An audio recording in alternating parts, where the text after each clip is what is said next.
Let's talk about the team that Russell Wilson lost to. That would be the Green Bay Packers. Pump the brakes.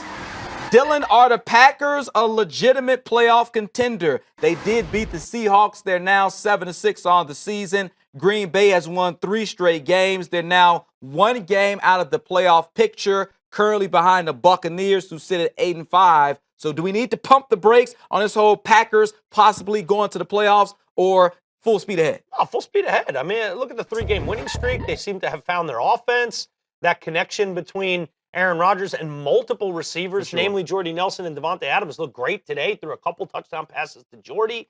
And that's his guy. You know, that's the guy that all last season we're sitting there going, man, if Jordy was here, it'd be a little different Packer team. I think there were some issues on the offensive line. There's obviously been issues with the run game.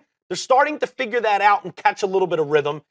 We've talked about it over and over again tonight that they're so good at home in December. This is their time. This is their time to turn it on. And I'm sure they've said that within the organization and within the locker room there. That's something I'm sure they've said. Hey, look, we've typically really turned it up and taken it to the next level in December, especially when we're at home. I don't care if we're facing the Seattle Seahawks and they're 6.5-point favorites. This is our place. Let's go and make a run at the playoffs. And that's exactly what they're doing. 1 game out of the hunt, chasing teams that have just frankly not been there and done that before, who lack experience like Tampa Bay. Now, Tampa's got a 5-game win streak, and they're playing way over their skis. It's going to be tough to chase them down. But, you know, to pump the brakes and think that it's an overreaction that the Packers are in the play. They're 1 game out.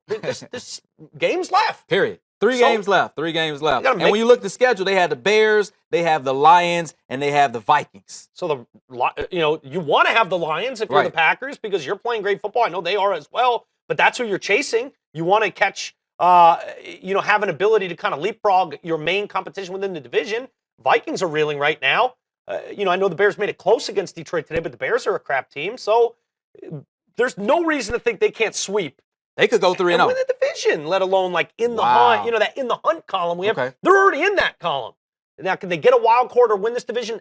Absolutely, especially with the way they're playing. All you got to do is look at the last 3 games to realize they're in a great rhythm right now. Wouldn't be a surprise to see the Packers finish the season 10-6. And then if they do that, you certainly have to feel like they will be in good position to continue to make the playoffs. The Packers, 7 straight postseason appearances. Last time they did not make it, 2009, so they know how to get into the postseason.